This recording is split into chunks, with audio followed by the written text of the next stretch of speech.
Ayan, lumabas na yung bulaklak. Ito po pala yung pinya kong first batch. Hello po, magandang araw po muli sa inyong lahat. Update ko po pala yung pinabulaklak kong pinya. Ito po yung pinabulaklak ko ng pinya nung August 10. Ang sabi ko po doon sa nakaraan ko pong video ay ipapakita ko po kung lumabas na po yung bulaklak. Ngayon po ay lumabas na po yung bulaklak niya. Lumabas po ang bulaklak nito ay September 13. Ganito na po yung mga ano niya, oh. Ayan, sabay-sabay po 'yan. Ayan, oh, para parehas po 'yan. Pero nabuka pa po 'yan. Hindi pa po talaga nalabas yung bulaklak. Basta 45 days nagpupugpug na po 'yan. Ayan. Ganito po yung ano niyan, bulaklak. Ito po bumubuka po yung dulo nito. Ito, oh. Diyan po nalabas yung bulaklak.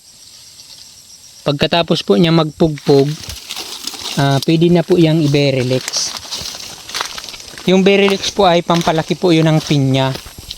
Kung halimbawa po ay maliit po yung pinya mo, yun po yung ginagamit na pangpalaki ng pinya. Ayan po.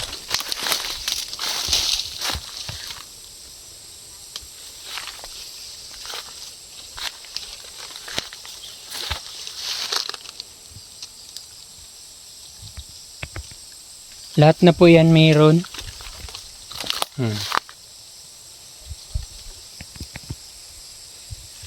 Ikutin natin. Ito po yung pinakita ko po sa inyo nung nakaraang kong video na nililinisan ko. Ayan po, oh. Medyo tago pa po yung bunga niya. Ngayon po ay September 24.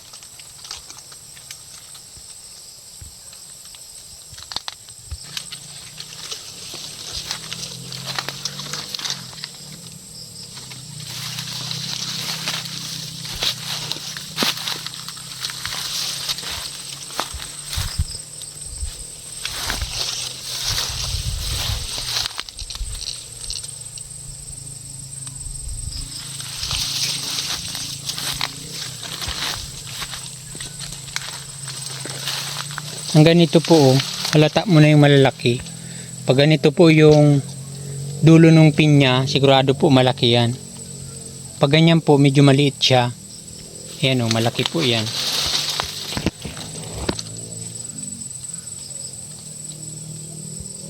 Pag labas po nung bulaklak ng pinya na medyo po siya maputi, ayan. Malaki po yan pag laki niya. Pag ito po, pulang-pula, maliit po yan kumpara po dito, oh.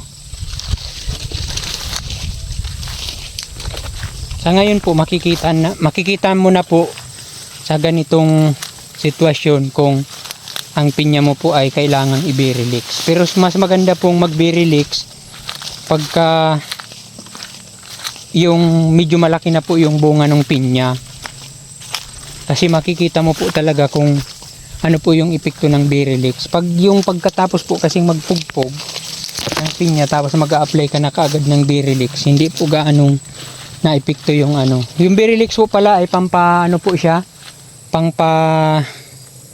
laki, pampabuka ng bunga.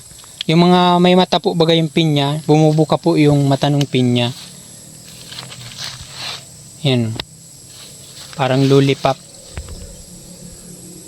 Di pa po gaanong kita. Di po ako makapunta sa gitna kasi ano, mayroon pa po dyan sa pababa. Tataas ko lang yung camera. Di gaanong kita.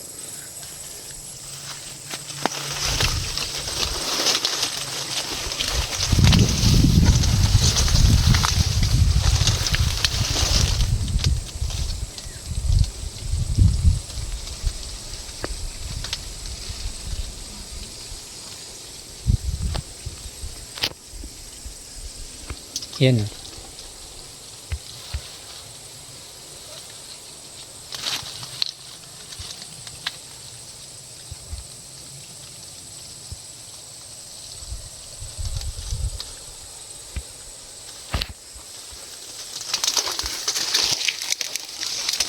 Sunod ko po nitong video pag bumuka na po yung bulaklak nung pinya.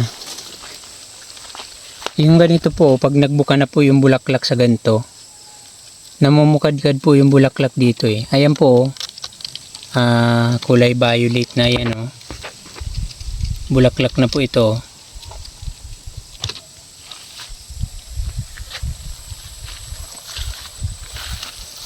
Ayan. May damo na naman ulit.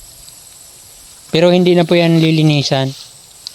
Yan na talaga yung ano niya. Buhay niya.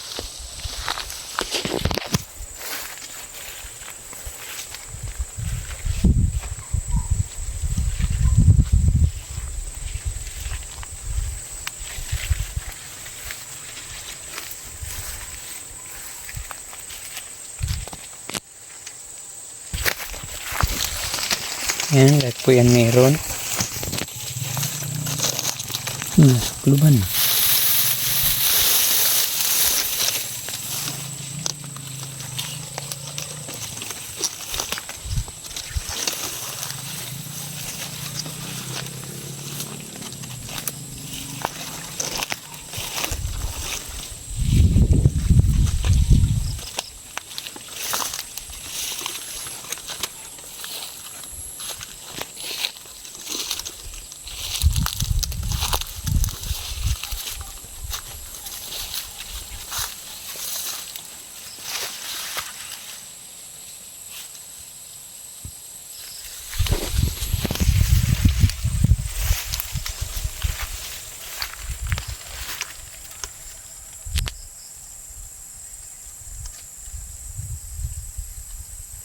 Yan, malalaki ito pag ano na. Pag ganito po yung itsura ng bulaklak oh. Pero pag ganito, maliit yan. Ito malaki to.